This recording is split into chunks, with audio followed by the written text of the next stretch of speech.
Well, folks, we're down to our last session as we've made our way following the rotation of the Earth, and we're well past the East Coast of the Western Hemisphere and into the heartland and West Coast and beyond.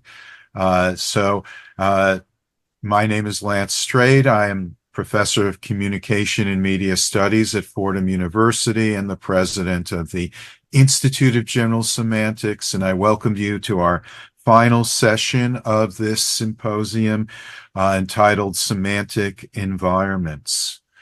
So we'll get started, and our first presentation is entitled Doubling Down on Rationality, Teaching Langer in the Context of Extinction, coming to us from Gonzaga University, Heather Crandall. Thank you. I am happy to be here, and thank you for also saying the title and that where I am. So I'm in Washington State, and that's on the east side of the state at Gonzaga University. And I'm glad to hear there's some. I'm gonna share screen and unshare screen a lot, and I hope it goes well. So to begin, I am interested in both Suzanne Langer's presentational form as well as communication in the Anthropocene. I also have to say that I am honored to be on the same panel as Jaqueline McLeod Rogers because I found her publication in Explorations in Media Ecology, comparing Langer to McLuhan, profound. So I used it to inform my thinking for today, and so thank you for your work. And I always thank Lance Strate for his work and his friendship, and always a fun chance to revisit on the binding biases of time. It's a treat for me. I spent a couple years working on a book about climate girl activists and their strategies and actions all over the world. And I learned a lot about how creative and determined these girls are and the people just fighting for climate justice. And I want to share, let's see. I guess I'll keep going, even though I was gonna put up, thanks. I was just gonna put up, I like to begin with this slide. Let's see. Share my screen. Gonna work. Oh, good, it's not gonna work. Let's see.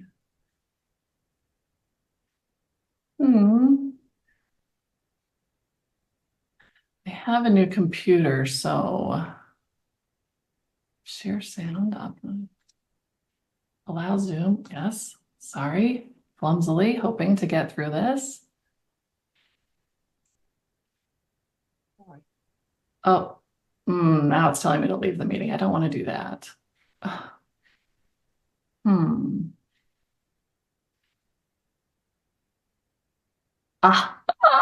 Okay. All right, good. We got to here. Okay. All right, so here she is. And she has her quote. This is Suzanne Langer's: "Intelligence is a slippery customer. If one door is closed to it, it finds or even breaks another entrance to the world. And if one symbolism is inadequate, it seizes another." All right, now stop my sharing. I'm going to do a lot of that. Okay. In the next few minutes, so in my day job as an educator, I highlight some of these activist strategies, especially in my Rhetoric of Social Change course. But I also believe students should be thinking, besides about strategies, about rationalities. And this often requires some unlearning. In the next few minutes, you will hear about my experience teaching Langer in the context of extinction, and my thoughts and my goals and my trials, and perhaps you can share some ideas with me later. I teach, also important maybe to know is that I teach at a Jesuit institution, so care for the planet is part of our mission. So to begin, the first class I teach is Com 100, and we use this book, Rhetoric and Civic Life. And in it, there are, they list 4 modes of symbolic action. So we have language, and we have argument and narrative and visual rhetoric. And 2 of the chapters have Langer, of course, visual rhetoric and language. So I'm always toying with trying to help students comprehend those forms. And students are always like, well, she's really into this, just, I don't know, it's a little weird, but many of these students don't quite care to bring their capable minds to these distinctions. Nevertheless, I persist, and I used to draw a little box with an L in it and then discuss student experience with language as not being adequate as to say, like, here's language, it's small, there's so much more going on. And I use that for a springboard into presentational forms, and the idea that Langer wrote, language is a poor medium for expressing our emotional nature. So that's one way I've been able to get students thinking about it. But more recently, I had students do an activity with both forms where I would divide the class in half, and half the students would go in the hall, and then the other half would look at this image. Let's see here.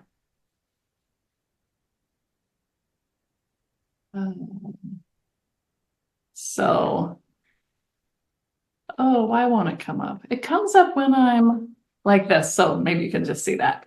So they look at this image, and then, stop sharing. And then what happens is, then the other students come back from the hall.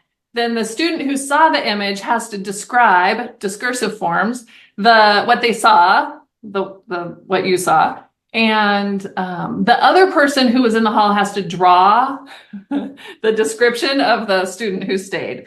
And then I show all the students the picture again, and we have a good laugh and a discussion about discursive form as linear and as the presentational form as all at once. And I'm trying to get them to reflect on how different that experience is. And it's fun, and fun is good, and meth is bad. So that was a Montana meth project image.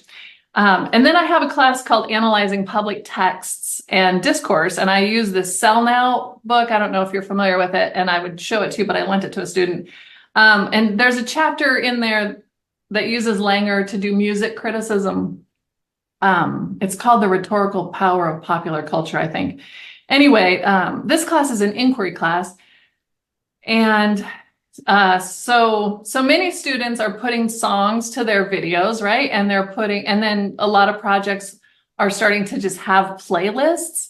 So I think it's a good way to get students to think about Langer in the context of the music that they're choosing to create with their messages. And so that's a little bit of what I've done. And now to think about the context of extinction, and I'm glad that I was able to catch some of Elsa's talk and then some of the discussion, because the social forces shaping these students, right? There's an increase I've seen in the students in curiosities about the climate emergency, which makes sense. And the Paris Agreement started in 2015, and they've heard yearly intergovernmental reports about how bad things are, and we need to turn things around. And there's been global youth climate marches. And in 2015, these undergrads were 9, right? Or 10. And so in this time, there's also been an increase in anxiety that they're feeling, and an actual condition recognized as eco-anxiety. There's a climate activist named Jamie Margolin who's saying, things aren't turning around, and so we have choices to make. Then we should go down with compassion and cooperation and not competition. And we want to face extinction on the right side of history. And it's like, oh my God, wow. So to return to, to move away from thinking about these students as shaped and anxious, I have a moving image presentation that I have them do, which is it's more about the image and how images move you than it is about film or video. And so to explain the assignment, we look at this, let's see. Not this, but my baby's going to come up again. we look at, oh, there it was. We look at this, the iconic picture of the iceberg and the polar bear. And a student in environmental studies this semester pointed out that this image is no longer useful because it doesn't have people in it. So people aren't moved to save the planet from mass extinction by this image anymore, as she's saying she's learning in her major. And so we have a moment of silence for the bear, and I apologize that it doesn't move people to care anymore. But then I push on because the image is about, I want them to be thinking about the presentational form and their relationship with this form.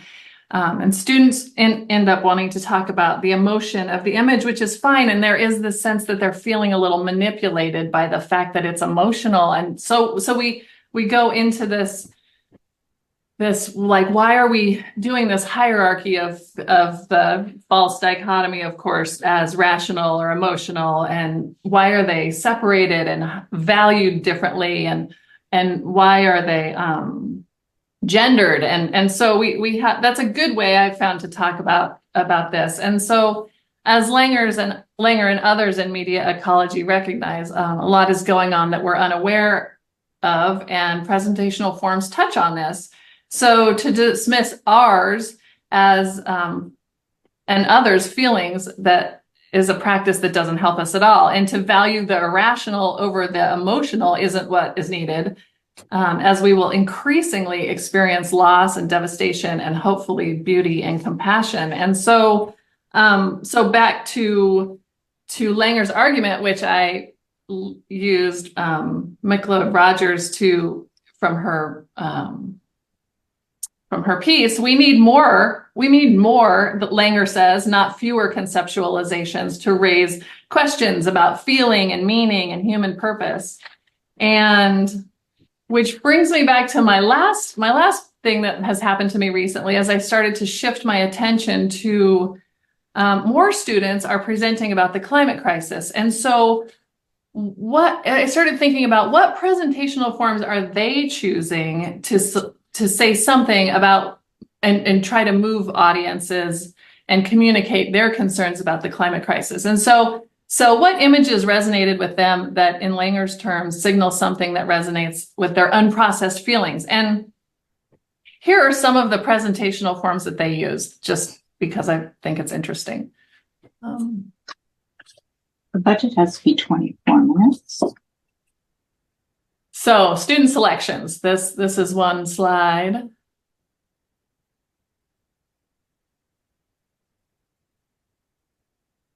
And this is Mount Fuji.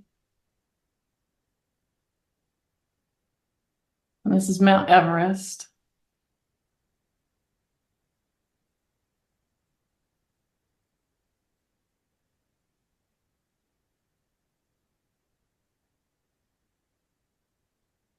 And this is the sea turtle, and here the turtle is all by itself too, like the bear. So it's interesting to me. So in conclusion, I've shared my thoughts and goals and trials, and I'm glad Langer is available to students in both of these textbooks.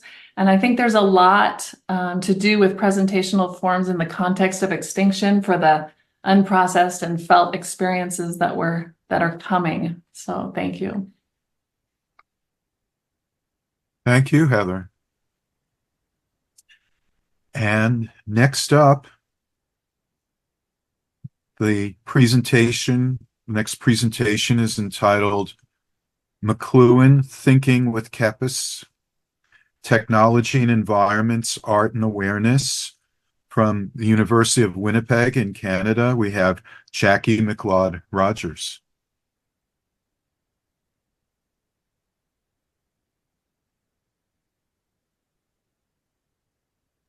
And okay, good. I'm here having my technical difficulties, but I'll hope they're resolved. And I so hope I didn't break into your so interesting talk, Heather, about Langer. I was looking forward to it all afternoon, but anyway, I was able to take in most of it And also anticipates a theme I'm picking up, which has to do with extinction and apocalypse, which I hope I'll show where interests have been themes we know perennial, but even were themes that McLuhan certainly took up, as did some of his contemporaries. So let me start. Thank you, Lance, for today's program and the introductions.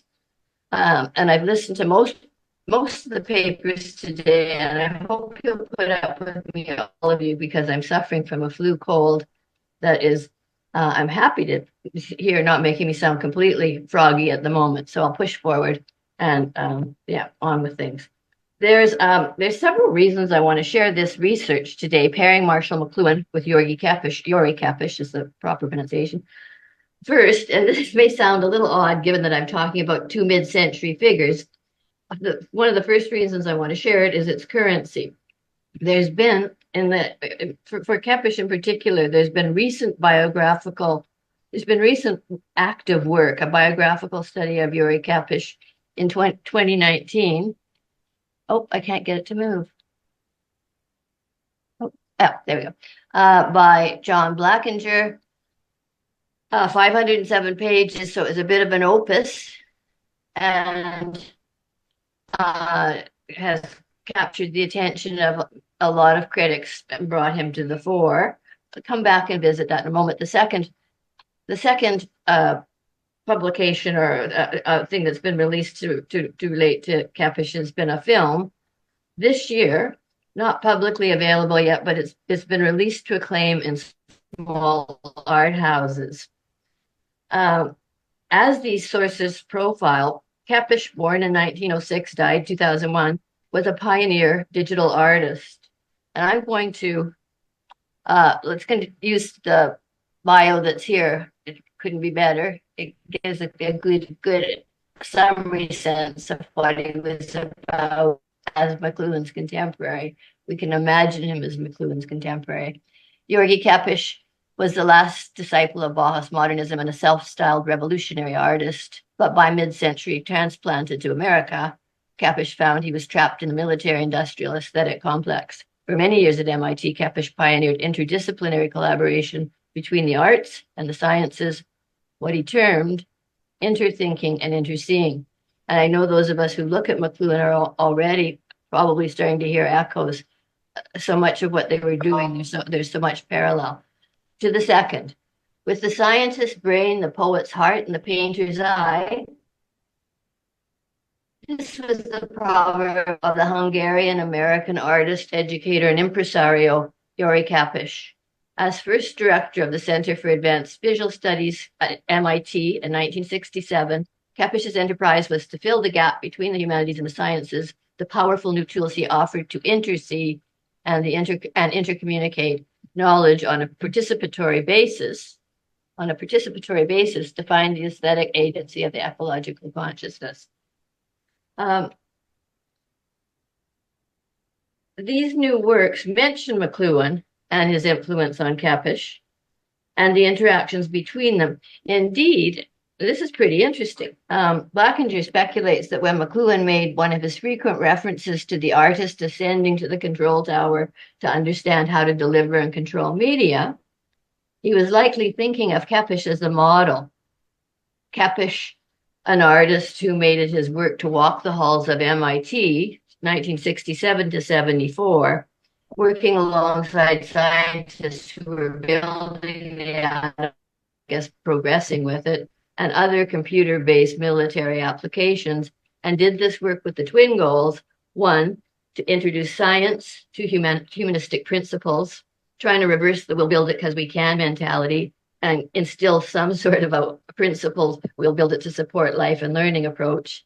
On the flip side of the coin, using science technologies to create art, to promote scale and balance in installations and designs. So a science that would use art, an art that would use science.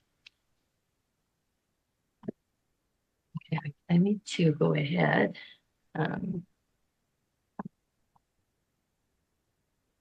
I'm not getting to go ahead. Yeah. There, that's it.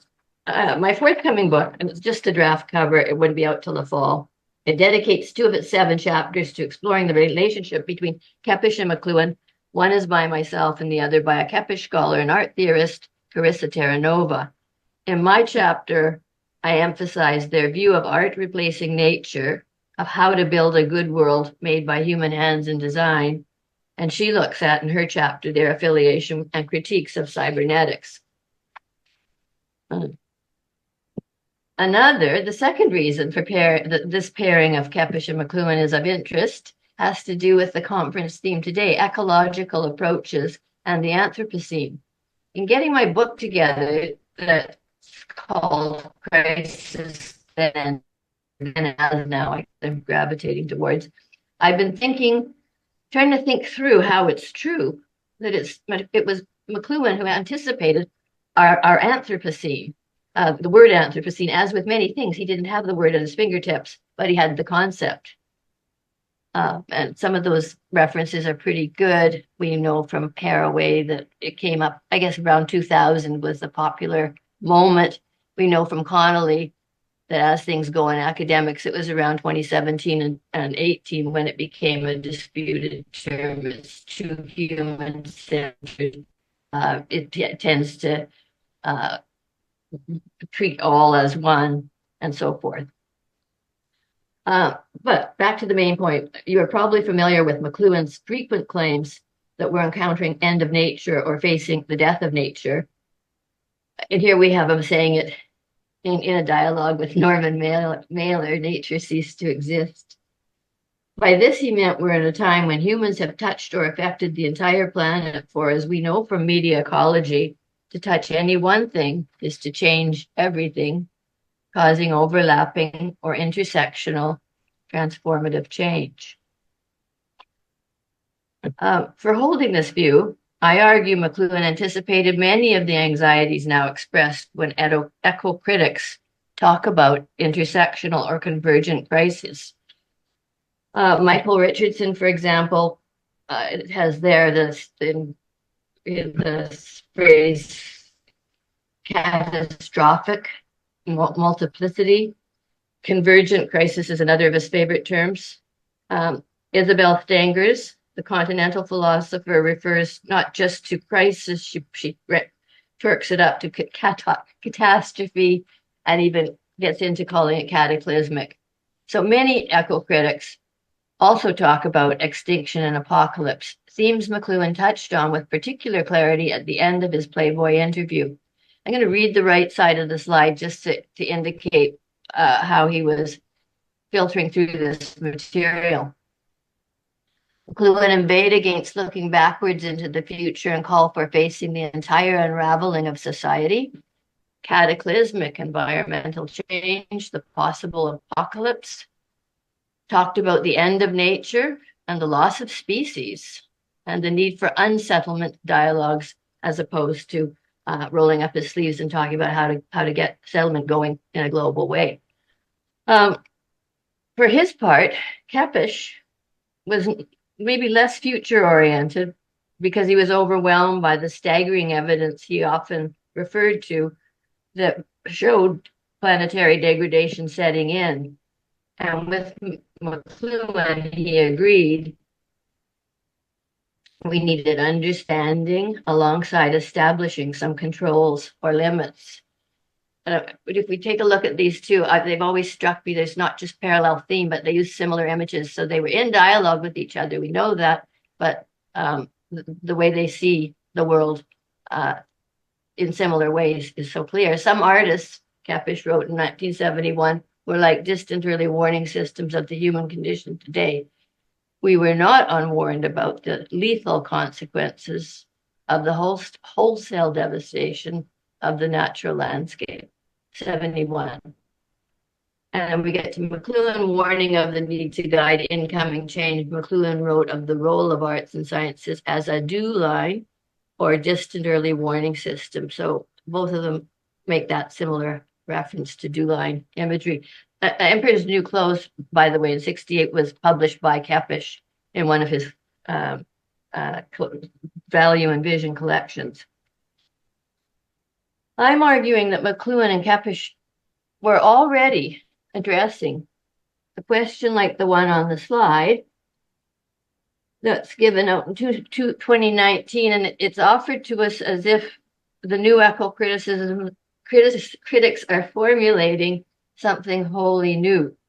So I think it's kind of interesting if we just step back a bit and notice that, can we acknowledge catastrophe while also imagining possibility? I will argue that this is what McLuhan and Kepes were already thinking about.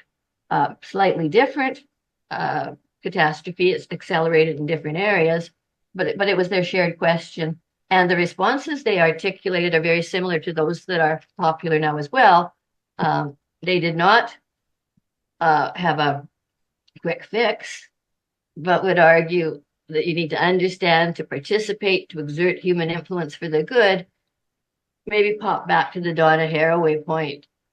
Best to avoid technocratic geoengineering or wallowing in despair. Nothing is given except the possibility of doing nothing. It seems to me that comes about closest to the kind of thing they're saying when they're saying, certainly McLuhan, it could go well. On the other hand, if we don't do the right things or do nothing, it could go very bad. So you have that rub already coming forward. And I think this is really important too, because a lot of critics have been frustrated with McLuhan and some of these mid-century figures for lacking what they call activist stances. But I think the difference is they weren't calling for quick fixes, and they weren't calling to tinker with small changes or changing things that were already in place. They really were announcing what you're going to get will be something made of putting the pieces together, an assemblage that will be new. And while this may sound, again, it might sound like modest action when you say exercise understanding, try to get a grip on what you made, get the public engaged and involved in this process. It can sound modest, but as McLuhan will play it out, it's really staggering. He's positing an incoming new formation of civics and governance in order to meet what McLuhan never avoided the moment to call it a total change. We're facing total change. So in the time remaining,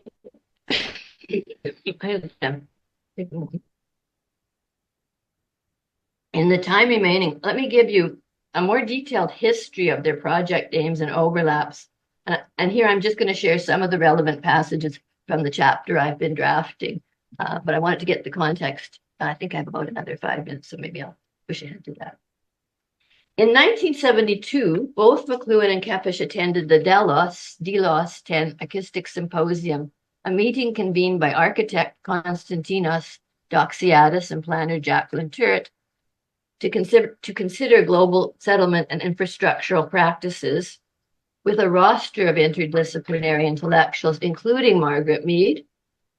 McLuhan disengaged from the dominant and practical conversation about ways to improve settlement and housing on a global scale. In fact, that's where he started up the anti-dialogue of unsettlement. And after the meeting, wrote with some warmth to Yuri Kepes, acknowledging fellow feeling and perspective. You were certainly the person at the Delos conference most near my own interests and concerns, if only because of your understanding of the world of design. The bulk of people there are fairly brick and mortar or hardware men who belong almost certainly in the 19th century, he says without blinking, of the brightest 20th century intellectuals. Ecology is the most they're prepared to concede to our time, and their approach to that problem is almost entirely piecemeal. I think we're already living in a new kind of rural city that is far outside the ken of Doxiadis. McLuhan believed Kepes shared his view of the holistic and environmental influence of design, so that techne and innovation did not affect a single field or ecology, but had influential resonance across ecologies.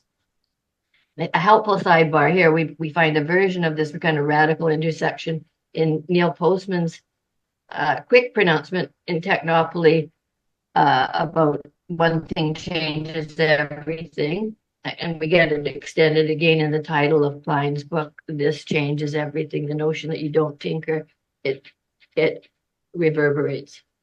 For McLuhan and Kepes, excuse me.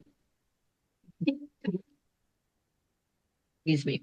For both McLuhan and Kepes, technological developments alter world conditions affecting nature, culture, identity.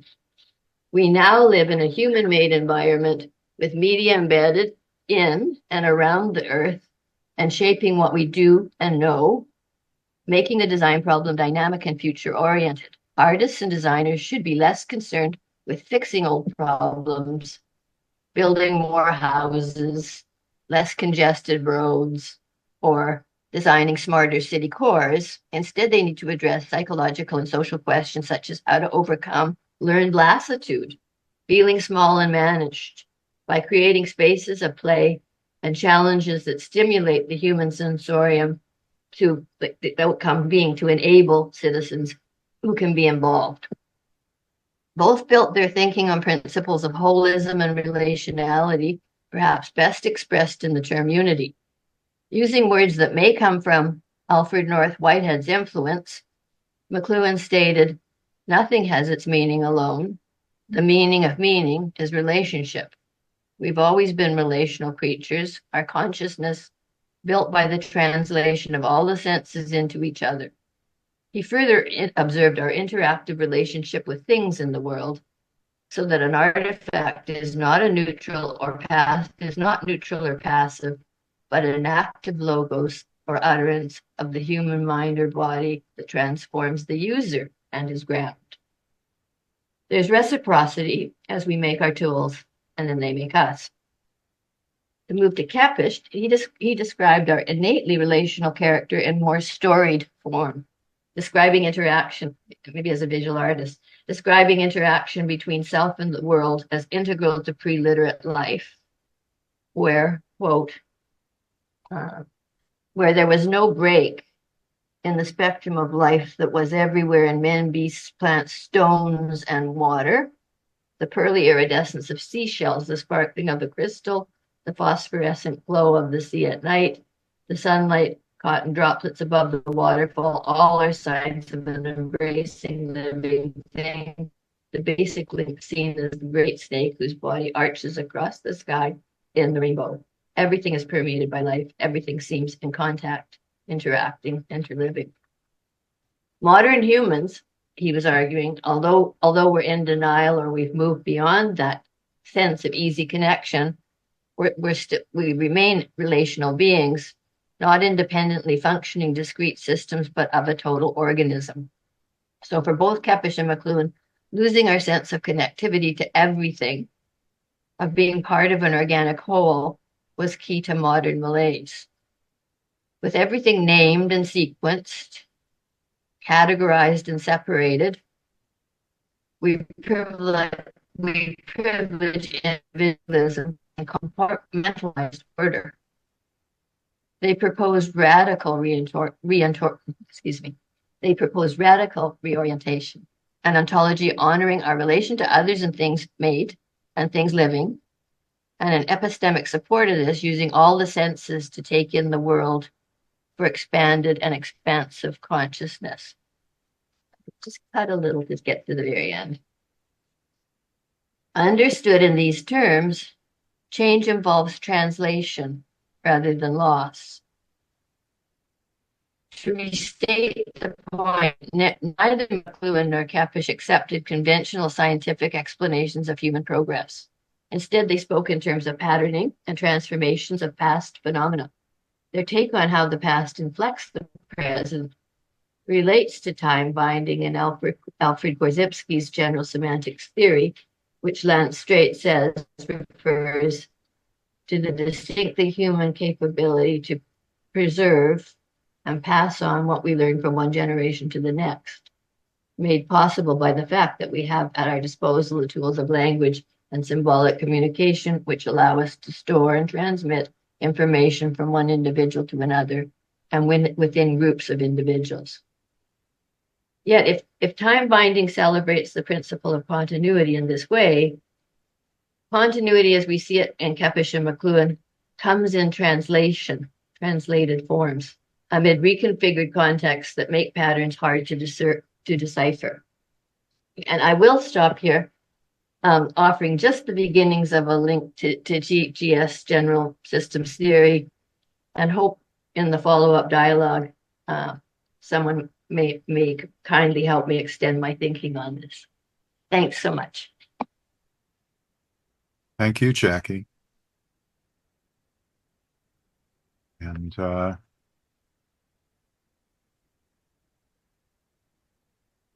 now turn to another Canadian to talk about a Canadian again.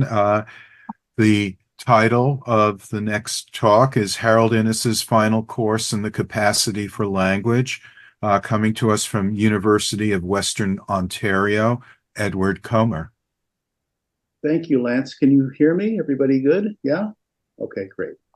Well, this is my first Institute of General Semantics Symposium, so thank you for inviting me, Lance. And also want to thank Lance publicly for his support for my forthcoming book in his media ecology series called, like the title of the presentation, Harold Innis's Final Course.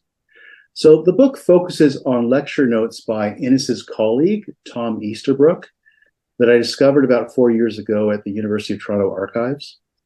These lectures, which I don't think anyone has even cited, so I think it's a bit of a discovery, were prepared in 1952-53 for that year's iteration of Innis's signature course on communications, which was really a precedent-setting course. Just 4 days before it was scheduled to begin, Innis, who was terminally ill of cancer, he was only 57, conceded that he wasn't able to teach it, and Easterbrook stepped in.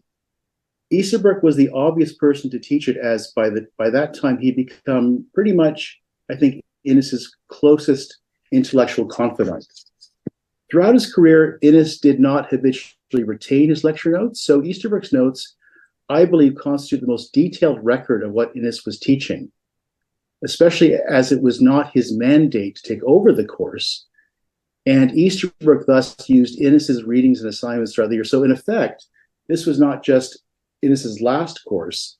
These are the lecture notes of the first course ever taught on Innis by the person who at the time knew him best. So how did Easterbrook become so central a figure at the time of Innis's premature death? Tom Cooper, who's batting cleanup for this panel, next, I believe, will tell you more about him. But here, let me just make a few points.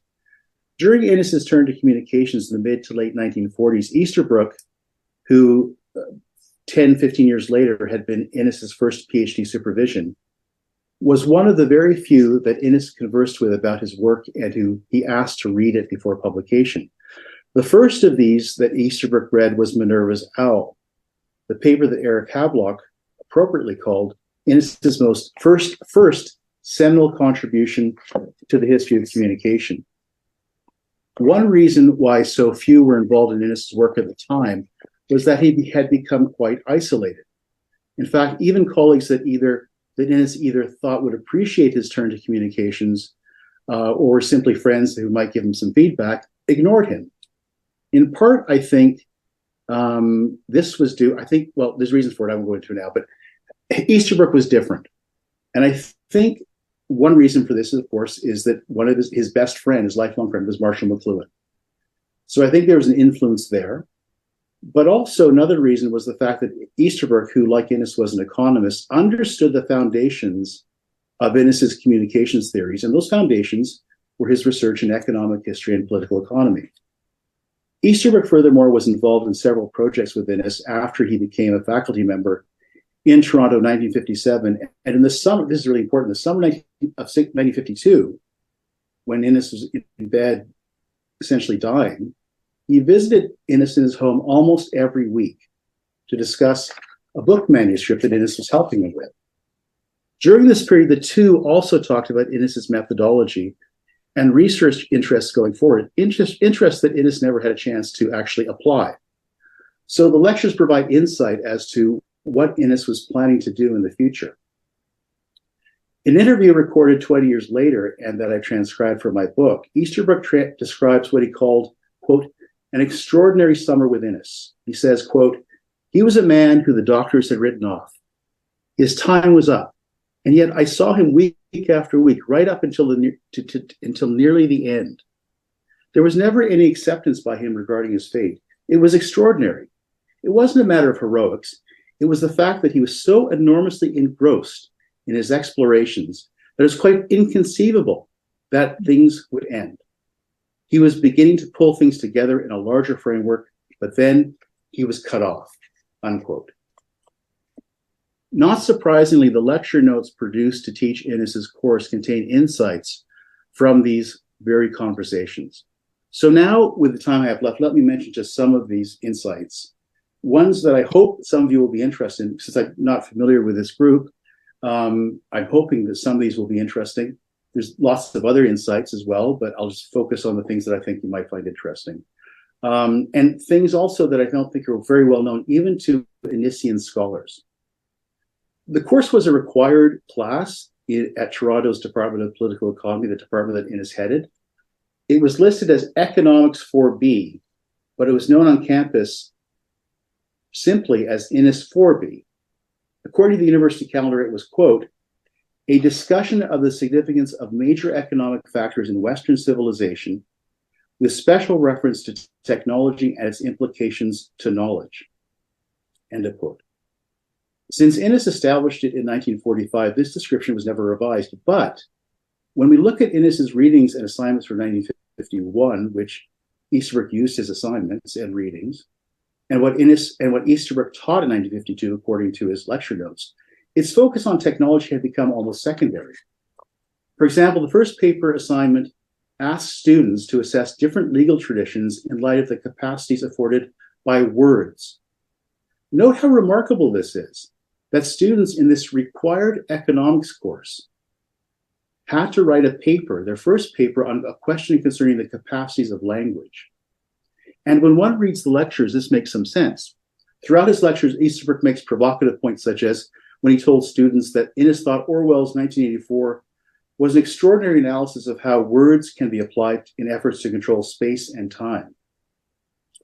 Beyond such examples, Easterbrook gives sustained attention to several things, such as Innis's late life interests in the implications of language on law, and the institution of law as a reflection of and influence on values related to the relationship between order and freedom. Okay, this order-freedom relationship had become, according to Easterbrook, arguably just as important, if not more important, than Innis's emphasis on space and time.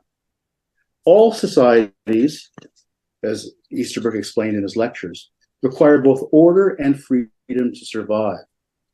And these need to be in some state of balance or propitious tension. You can't have a society that is not organized, yet you also have the freedom for flexibility and creativity for that society to sustain itself, to change when it needs to, etc. Okay, so Innis saw law as a central medium, an institution that mediates these two necessities. And so his effort in media turned from communications media with technologies to more institutions and organizations in addition to those technologies. For example, the modern West's emphasis on some values, such as exchange value or monetary value, to the neglect of others, needed for Innis to be redressed, to be recognized and then modified using a range of media, not just technologies, but organizations and institutions also. It's clear to me that, unlike most representations of Innis, Easterbrook reveals that around the time of his death, Innis was trying to develop his methodology in terms of strategies that might be pursued to respond to the cultural crisis that so concerned him. This involved an increasingly applied interest in how certain biases and values could be promoted involving the development and use of media such as language and many others. Specific subjects that stimulated and furthered this pursuit included, in Innis's final year, law, again, as society's core mediator of order and freedom, as well as institutions such as nationalism and mainstream economics, One feature of Innis's writing that Easterbrook discusses, and one related to semantics and strategic thinking, involves his use of juxtapositions, which I'm sure some of you are familiar with. Innis saw his application of these as a means of circumventing his readers' mostly taken for granted biases. By using ideal type characterizations, such as relating a medium to a particular bias, which were never reductionist in the way that McLuhan might have thought of them, but they were very much a way to compel us to think about things in a Weberian ideal type way. So to do this, alongside contrasting examples and abstract associations using juxtapositions, Innis thought that readers might be weaned or jarred away from passively accepting what they read. Innis's goal here was to spark an awareness of the importance of reflective thinking, or what he called living forms of knowledge, as a way of counterbalancing the dominance of values that stress control and the neglect of time. This is, he sought through the form in which he crafted his prose, a way of compelling reflective thinking capacities, the capacities he thought were needed if we are to confront the possibly counteract our suicidal biases. And by the way, this is one reason why Innis is so difficult to read, because he's purposely trying to compel you to think through almost every sentence, which is a real you-know-what to get through.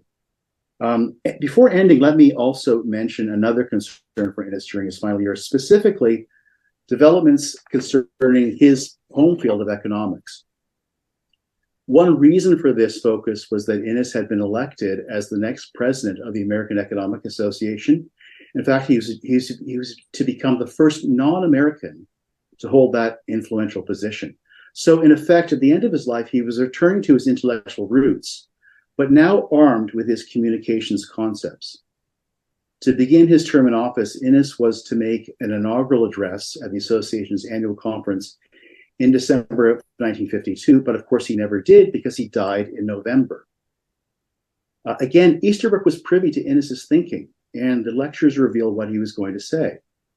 For Innis, economics in the English-speaking world had been influenced by, among other things, and this is one of the difficult things about Innis, of course, he goes from different parts of history, different institutional media, different influences, and it's compelling you to go back and forth with these things. So try to bear with me. I'll just focus on the one thing that he mentioned, something that I think you might find interesting, because it relates to language in particular.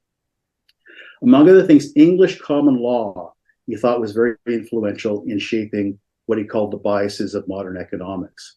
Because English common law and its relatively flexible case-by-case way of assessing disputes is quite different from, say, the permanency of, say, Roman law, with its focus on language that is written, which is about ongoing principles, whereas common law is about things changing in accordance with the needs of the public. It's a more democratic process, in other words. And by the way, for Innis, a reason why England developed its common law tradition involved the relative imprecision of the English language itself, versus, say, Latin, which was applied in developing and institutionalizing Roman law, which is, I don't speak Latin, so I don't know, but I'm taking his word for it, is relatively more precise. But Innis saw some dangers in common law's influence, as in its modern applications, this way of thinking reflects and affects a tendency to stress, he thought at the time, this is the late 1940s, early 50s, national and short-term problems over the international and long-term. In relation to this and how economics was being applied both in the university and by state officials, Easterbrook underlined that for Innis, the medium of statistics, another medium, he throws in another medium, the medium of statistics was having a particularly deleterious influence.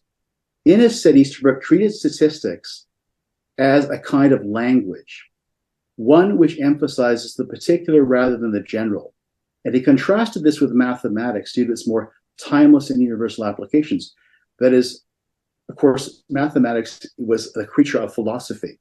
And until the 19th century, mathematics was used for logical reasoning. It was not in and of itself a means of finding answers to things, which were essentially administrative, business-oriented. short-term, particular, specific, not universal, not timeless. Typically for Innis, modern applications of statistics reflect the specific problems of administration and control and are used mostly to support vested, powerful interests who are associated with both. To again quote Easterbrook directly, quote, "This is not far from the time or duration problem that interested Innis, as statistics makes for discontinuity, for preoccupation with the moment, for a lack of consideration for aspects of human existence which transcend national boundaries." So in the 20th century, unquote, so in the 20th century, statistics constituted a kind of language that had come to mediate what we might call the reification of nationalism, business-oriented thinking, bureaucratic thinking, short-term ways of thinking. And as always for Innis, political economic dynamics are the primary context in which such developments take place, while media, including language, law, economics, etc., in turn influence these dynamics, mostly through how they shape cultural and intellectual capacities. For Innis, in part due to the growing role played by statistics and economics, the tendencies of modern capitalism to stress spatial control and the annihilation of time were being further entrenched. So at the end of the academic year, in light of this and other things that his death had prevented him from pursuing, Easterbrook told his students that Innis recognized media and communications to be so central to our lives that drastic changes in these are likely to be so upsetting they compel, quote, "the substitution of thought for action." And we can think about that in terms of today's more reactionary kinds of nationalism, Trumpism, etc. So 70 plus years after this course was taught and Innis was thinking about these things, I think they're just more as germane, if not more germane, than they were then. So let me finish here. At the end of the academic year, Easterbrook asked his students, where was all this taking him? In response, he told students of Innis 4B the following, quote, "It is not easy to say, but there is not much question that Innis's main concern was with the bias in economics. And I'm certain that the American Economic Association will save a good wallop by his inability to complete the paper. The one way to freedom is to understand the forces which would enslave us." I'll say that again. The one way to freedom is to understand the forces which would enslave us. This, Innis believed, is the beginning of wisdom. Everything else is futile without it, unquote. This is where Easterbrook ends his 1952-53 lecture notes for Innis 4B. And so I think it's an appropriate place for me to end my presentation as well. So thank you for your kind attention. Thank you, Edward. And now, as you put it, the cleanup hitter in this lineup, the title of the paper, and really complimenting your talk, is the title of the paper is Easterbrook, the Fifth Business in the Innis and McLuhan Narrative. And I'll just note that we started the symposium with a presentation from Australia, and we're ending it with a presentation coming to us from Hawaii. And so we're pleased to have joining us Tom Cooper. Thank you so much, Lance. Can you hear me? We can. Well, my big time thanks to you, Lance, for including me among so many top scholars, including Heather, Jackie, and Ed, the latter of whom I congratulate for presenting Innis's final teaching with such comprehension, perspicacity, and clarity. During the 1970s, I had the privilege of working with Tom Easterbrook, with Marshall McLuhan, with members of their families, Harold Innis, members of his family. And today I'll be discussing two of their University of Toronto faculty colleagues. The first was better known as a famous author and colorful Canadian larger-than-life character, and my friend Robertson Davies, whom I first observed in the classroom and then later when he socialized with McLuhan. Davies entered his public literary career by means of his first popular novel entitled The Fifth Business. He introduced that novel with a prefatory definition of the fifth business, which read, "Those roles which, being neither those of hero nor heroine, confidant nor villain, but which were nevertheless essential to bring about the recognition or the denouement in the plot. End of quote. I queried Davies further and discovered what he meant by the fifth business was a secondary character in an opera or play who's the true catalyst upon whom the plot surreptitiously turns. In my research about the twin trajectories of Harold Innis and Marshall McLuhan, which I initially called Two Men on a Collision Course, I discovered it was Professor William Thomas Easterbrook, the longtime colleague of Innis, McLuhan, and Davies, who was so well introduced by Ed Comor, who was the fifth business in the Innis meets McLuhan narrative. Indeed, in retrospect, Easterbrook might be seen as the corpus callosum between two hemispheres called Innis and McLuhan, who cerebrated into existence what was later called the Toronto School, and even later named the discipline or field of media ecology. Beyond what Ed has so well narrated, let me add that Tom Easterbrook was a soft-spoken, seemingly deadpan, economic historian and theorist with a playful side accented by an impish twinkle in his eye. He received an honorary PhD from his alma mater, the University of Manitoba, where he and McLuhan had studied together, and he spent most of his career at the University of Toronto, where he joined Innis's department faculty in 1947 and eventually chaired that department a decade after Dean Harold Innis's passing.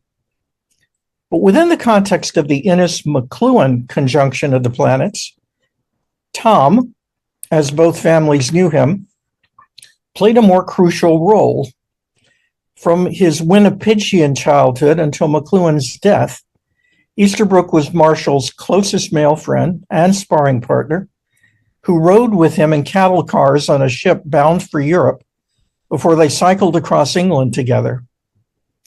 Tom was also one of Harold Innis's closest colleagues, as Ed's been speaking, who dug up tree roots with him on Vincent Bladen's farm and who shared with him the ideas of a young campus firebrand named McLuhan. Indeed, it was Easterbrook who first perceived the convergence of the research of Innis and McLuhan and thus decided to introduce them. Let me read 2 pages from my forthcoming book called Wisdom Weavers, which describes that first meeting. My sources for these 2 pages include multiple interviews with Easterbrook, McLuhan, their colleagues, their family members, and also Derek de Kerkhoff's interview with Easterbrook. I'll begin with an opening quote by Easterbrook. McLuhan and Innis were both quite lanky and tall. To see them walking together, they were like 2 greyhounds. They cast the same shadow, but their spots were different. End of quote. The chapter continues. Physically speaking, Tom Easterbrook was an unlikely match for Harold Innis and Marshall McLuhan. Had the skyscraping Innis and McLuhan played basketball, Easterbrook at 5'8" would have had to referee. He said, I hated to walk between them. Mentally, I felt like a pamphlet caught between 2 encyclopedias, and physically, I was like a poodle sandwiched between 2 greyhounds. Although Innis and McLuhan did not play basketball, nevertheless, Easterbrook would have to referee their very first meeting. The 37-year-old junior economist would unknowingly become the fifth business. And now as middleman, he'd be caught in the middle. Easterbrook's intentions had been admirable. Why not introduce his 2 friends? After all, in 1945, Innis's grant committee had awarded McLuhan the whopping sum in those days of $250. And Tom had spoken highly of McLuhan to Innis and of Innis to McLuhan. In Easterbrook's estimation, both were champions of lateral thinking who loved jokes and stories. Most importantly, both had recently brought communication to the forefront of their studies. Hart House, with its distinguished dining hall, would be an ideal lunch meeting location. It was a short walk from both St. Michael's College and Dean Innis's office. Easterbrook knew that after 28 years on campus, Innis's reputation preceded him. Indeed, University President Claude Bissell, who worked beside Innis in the School for Graduate Studies, recalled, quote, "No academic carried with him more unmistakably the mark of greatness than Innis," unquote. Nor was the young professor of English an unknown. Dr. McLuhan's coruscating lecture style already attracted the brighter artistic lit students and inquisitive intellectuals from distant fields.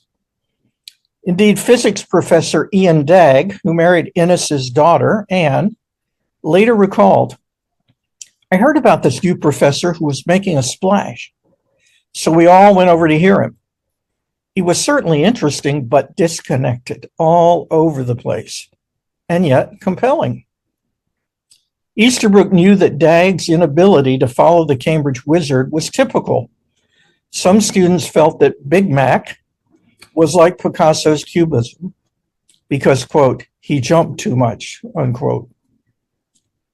Something there was about Dean Innis which could not be swayed by the young, up-and-coming, silver-tongued assistant professors.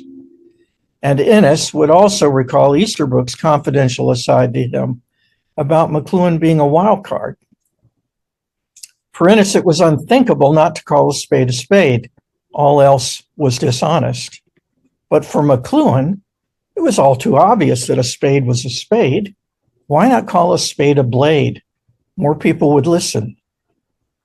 For the rhetorician, straightforward conversation conveying conventional concepts would be pedestrian and thus off limits. Innis, however, found that the more entertaining approaches to scholarship reeked of gimmickry. No wonder McLuhan's first impression of Innis was that, quote, "he was not a speaker because there was no put on," unquote. Easterbrook, as he sauntered toward Harthouse, pondered whether these profound methodological and stylistic differences would pose problems. And Tom's greatest fear was that the conversation might turn to religion.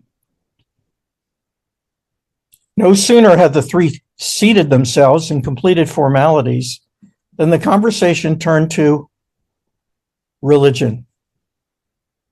Easterbrook's jaw dropped 3 inches. In his mind's eye, he saw a yellow flashing light changing to red. How could the dialogue have pivoted so abruptly and immediately to forbidden territory? Could mild-mannered Tom somehow change the topic?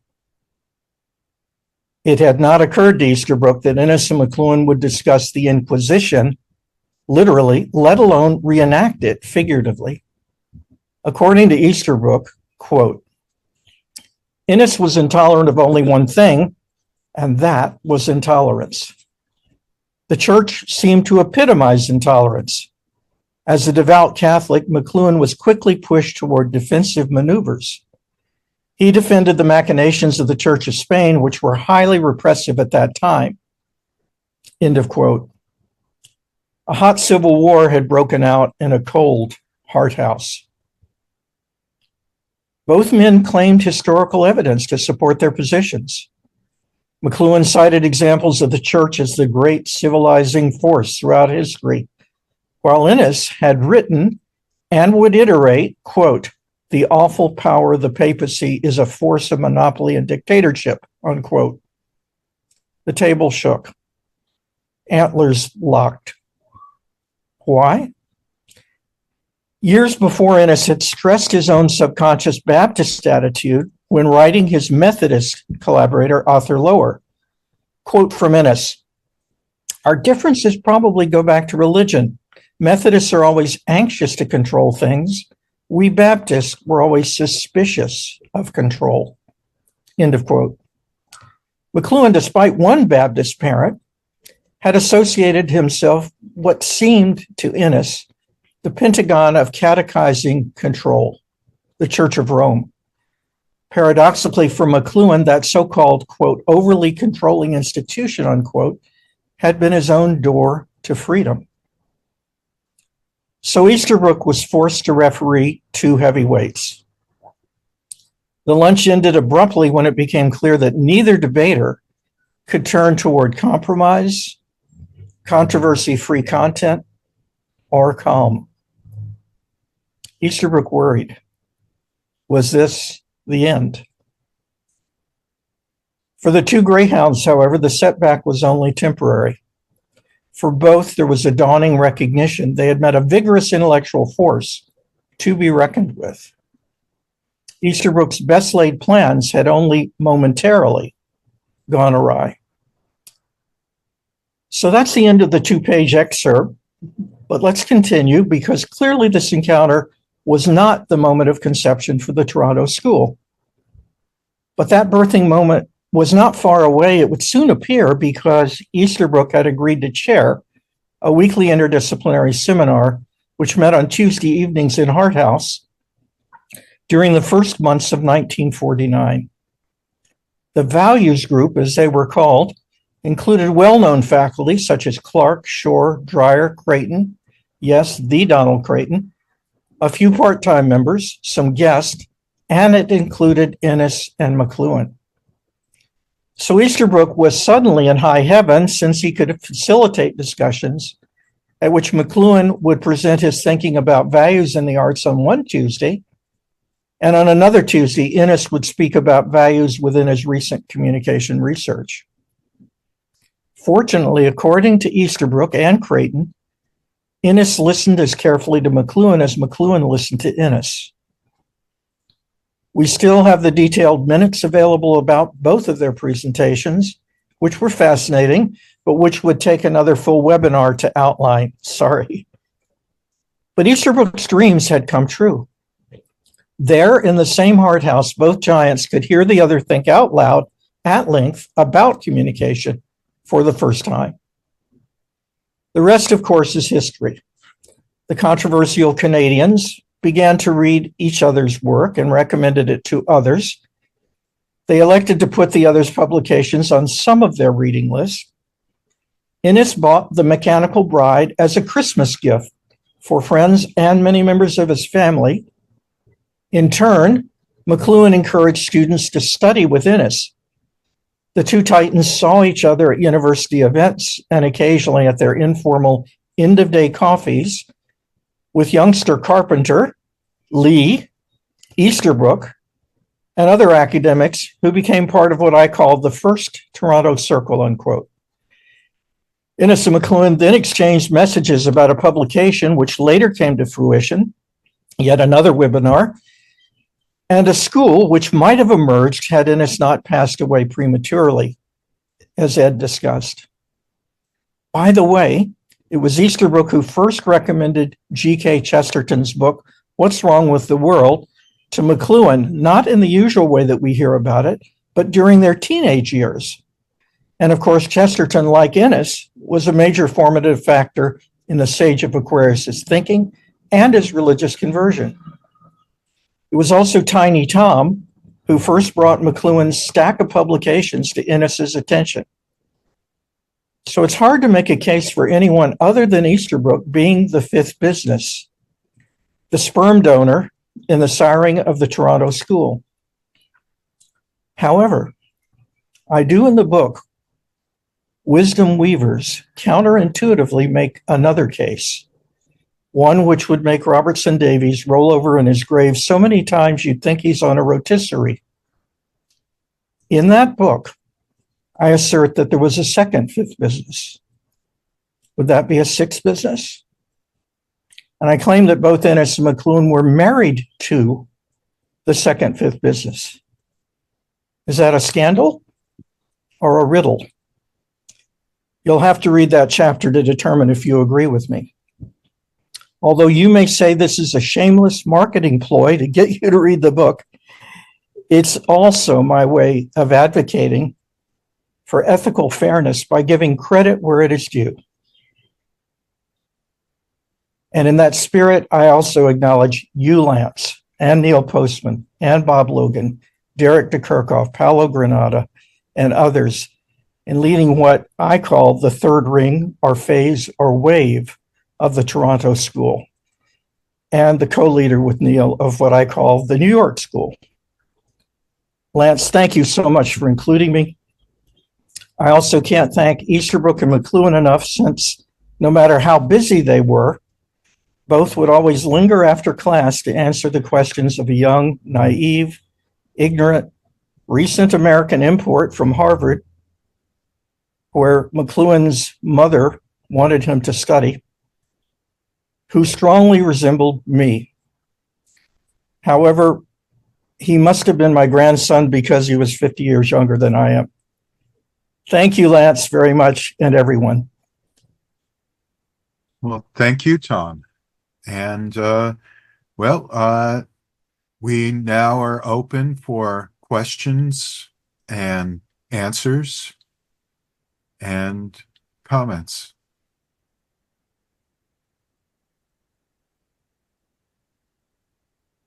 Bob, yeah, go ahead.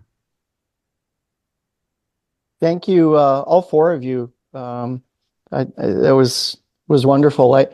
Heather, I just envisioned myself as one of your students, and I'm wondering how, like, back in 2016, I, with four other people, wrote an article for Reading Teacher about using picture books to introduce climate change to children.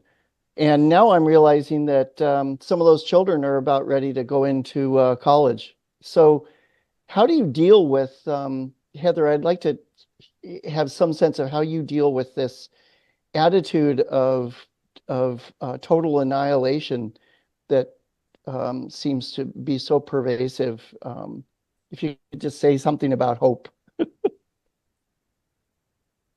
Well, thank you. That's hard. It's a struggle every day, right? Because you have to remain hopeful, and action leads to hope. So encouraging students to volunteer and get involved in things is a way that I push them out toward what they're fearing. But also there's a great deal of denial going on. Like I said, they don't really seem to want to bring, I mean, it's a hard thing to engage, right? So some of them are engaging it as best they can, but then they're saying like, oh, the polar bear doesn't matter anymore. It's like, well, there's lots of pictures of people who are suffering, and that doesn't seem to be making a difference either. But you can't, I mean, that's not quite the way to engage them either. And so, so there's the students who are engaging it, the students who are in denial and heading on their path. But as Langer talks about, like that, there's and Langer and others, of course, Jackie and Lance and McLuhan, there's so much unprocessed going on. And so I'm just kind of trying to hold on to that piece. Like, it's there, and we're gonna try to give you some language and some valuing differently to get, and some relational thinking that will get you to something that you'll need pretty soon, if not now.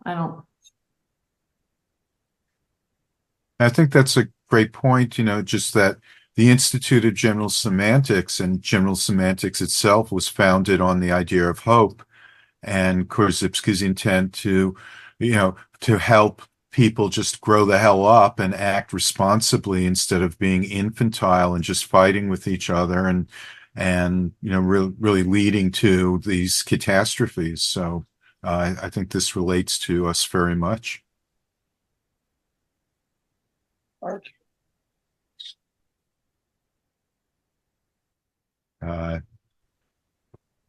Open to other questions or comments? Jackie, yeah.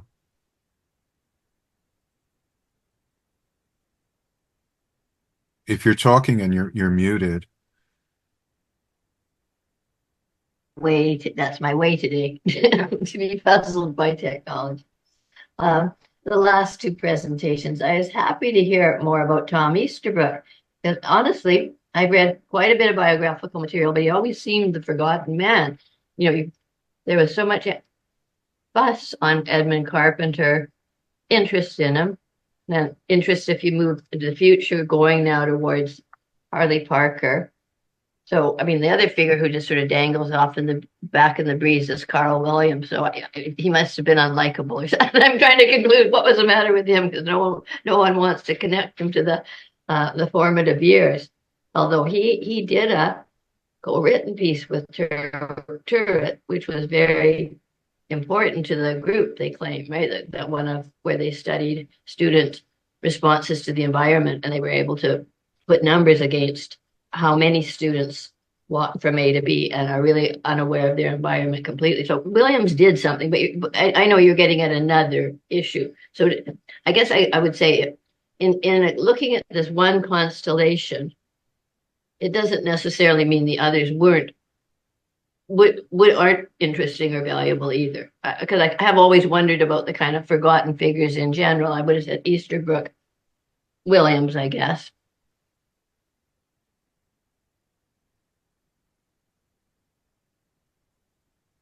Okay. It was a question. I just wondered.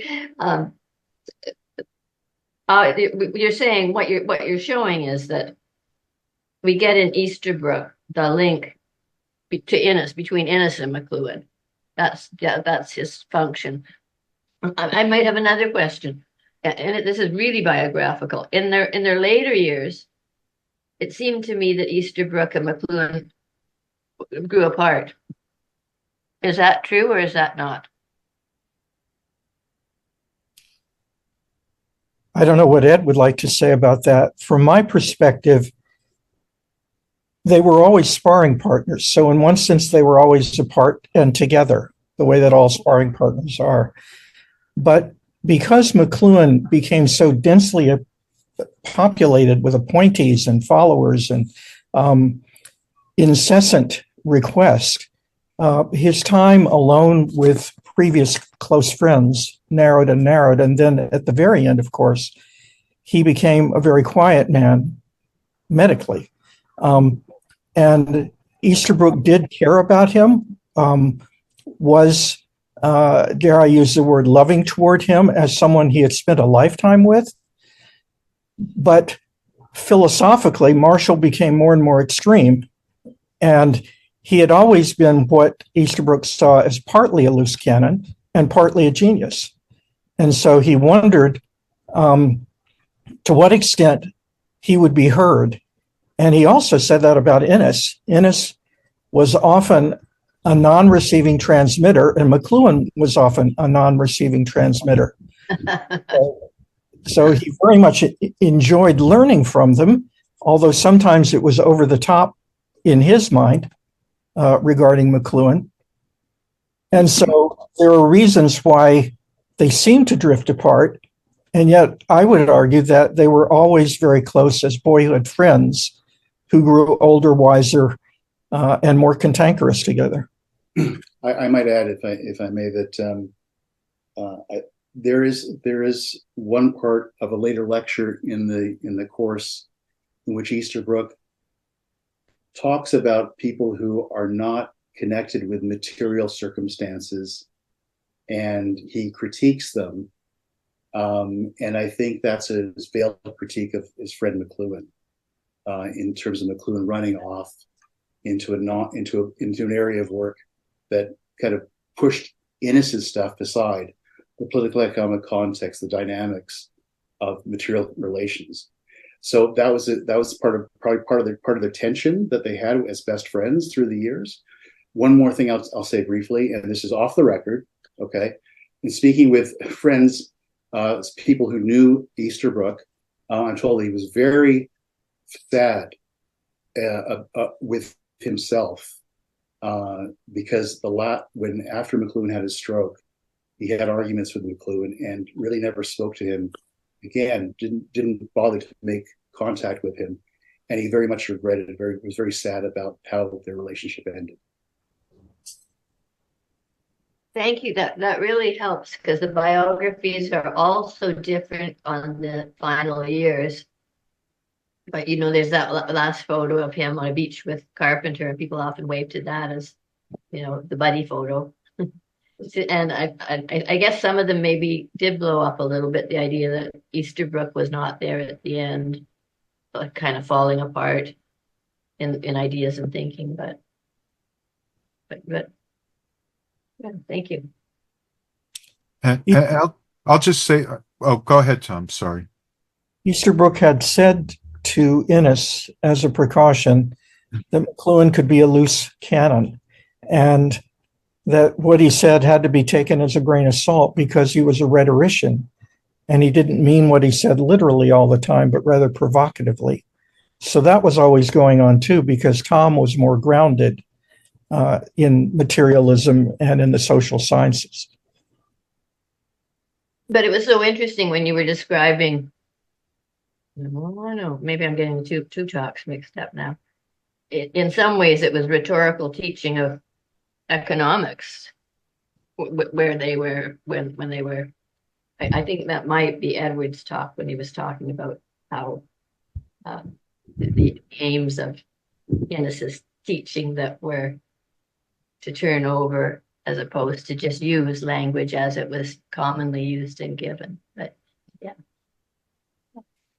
Yes, Innis seemed to have been drifting, major continental drift from the heart of his field to his colleagues, many of them. And it seemed like his methodology also, which Easterbrook described as interaction focus,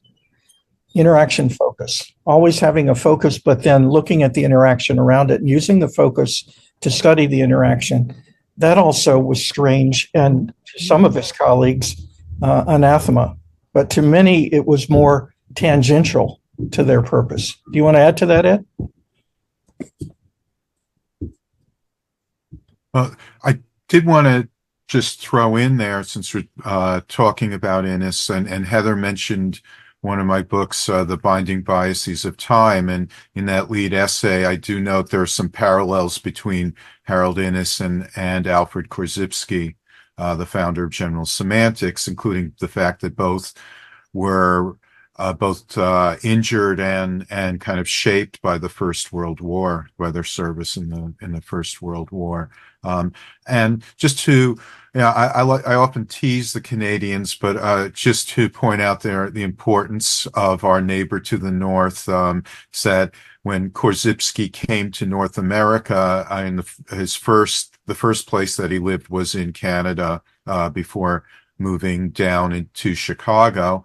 And the other important pioneer of general semantics, S.I. Hayakawa, his parents were Japanese immigrants to, I believe, Vancouver, which was where he was from. And he actually lived he went to Jackie's school. He did his work at Winnipeg. And in the biography of Hayakawa, there's mention that Marshall McLuhan was Hayakawa's paper boy when he was living in Winnipeg. So all of these things are connected, both kind of historically and culturally, but also, of course, intellectually. If he went to Canada, McLuhan would have said he's one of God's frozen people and a borderline case.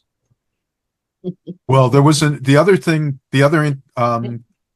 interaction that's in Hayakawa's biography is sometime later they were on some kind of public event together, and Hayakawa just sort of did a little put down about how McLuhan wrote in a way that no one could understand what he was saying, which was not inaccurate, shall we say.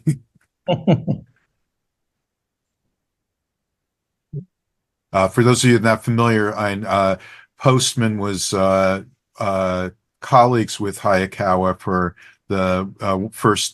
his first year as a professor at San Francisco State, where Hayakawa spent a lot of his academic career.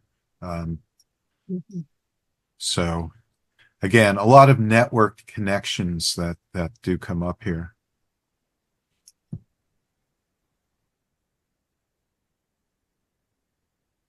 Other questions, comments, or? Well, another network connection, I was bringing that out when you get Margaret Mead with Kepes and McLuhan floating around on the boat with an array of other interdisciplinary intellectuals. They did it 10 times That's how they made knowledge back in the day. Not bad. No Zoom call. They actually got to cruise the Aegean, yeah, with stopovers at night.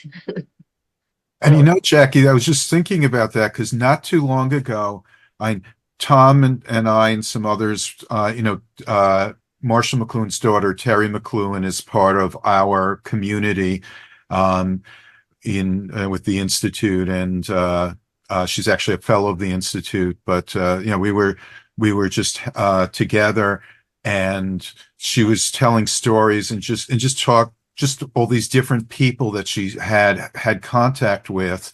And she mentioned a cruise. She didn't say what it was, but I think it's the one you were talking about, but that there was a year where she went and her parents didn't go. And it was just that, I'd mentioned Margaret Mead, and she said, oh, yes, I was with Margaret Mead on this cruise. And then Arnold Toynbee came by, and we were like, Arnold Toynbee? Which, I'd also say, and we shouldn't discount his influence. Just the fact that he introduced in a lot of ways, or certainly made famous world history. And that when we look at Innis, in particular, Innis is really drawing on this, what was really a brand new concept. I mean, it only goes back to the late 19th century that you could conceive of the history of the entire world, or the history of human civilization, and then try to interpret it in certain ways. I mean, certainly Marx did as well, but that was very much on Innis, influencing Innis's work.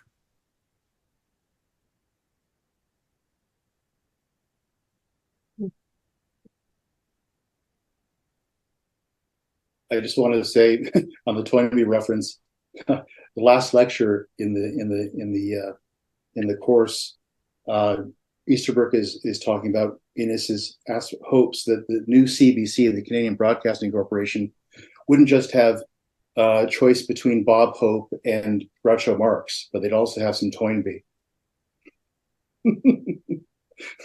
And did it? At first, it's gone downhill ever since.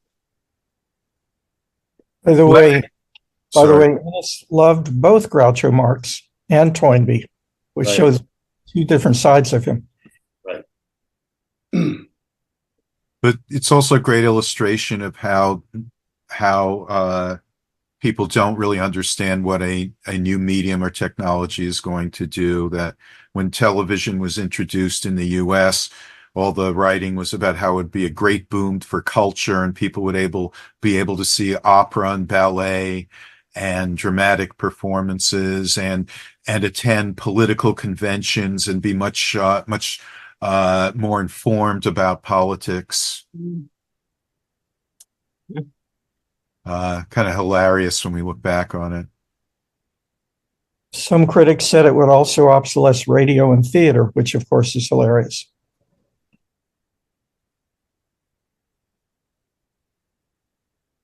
Well, I think we can bring this to the close. I want to end with just a few short remarks. And first of all, thank you all. Thank you to everyone who participated. I want to add a special thank you to Laura Trujillo, who has been the co-host and keeping a watchful eye on things along with me, and also Tom Gencarelli, who has done so. Thank you to Dom Heffer for chairing a session, and to the other session chairs that include Ava Berger and Susan Drucker. A few words about the Institute, which I started out with, but I want to, first of all, say if you're not a member, you really ought to be. And, certainly other ways for you to get in touch with us and to connect, and certainly check out our website. There's a lot of information, a lot of resources that are freely available.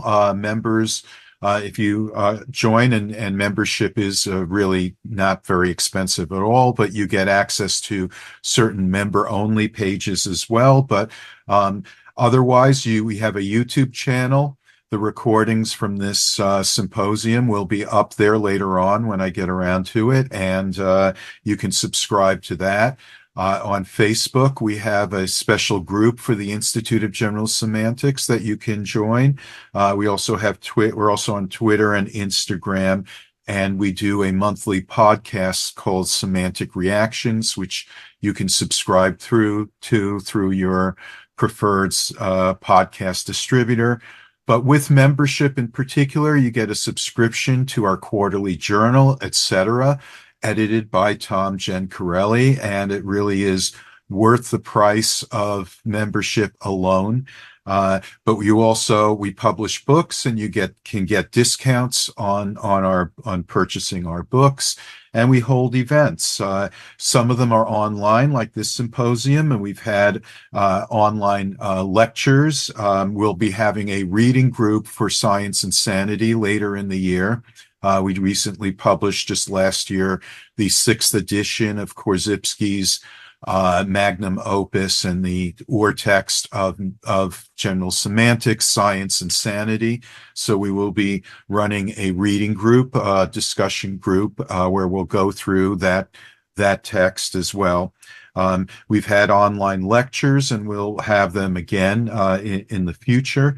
And we also have had online courses, including Introduction to General Semantics courses that will be available again also in the future. Those come with a fee, but the fee is discounted for members. That's also the case for the in-person seminar that we'll be running in July, in late July in London, and we'll be doing in-person seminars at least once a year at different locations. Along with that, we have in-person events we're doing, and especially if you're in New York City, you're always welcome to join us. We are doing a film screening this coming Wednesday in New York, and then our big event, our annual event, is the Alfred Korzybski Memorial Lecture in New York City. That'll be September 20th. With that, you get to attend for free if you are a member. There's a dinner that goes along with that. We always have a musical performance and as well that goes along with it. And we have a symposium in conjunction with that that'll run through the weekend. The call for the symposium is up on our website as well, the call for papers and proposals, and we love to have folks join us in person for that. And if you can't, if you're a member, you get exclusive access to the live stream of the event. And we also have other great events. Just this past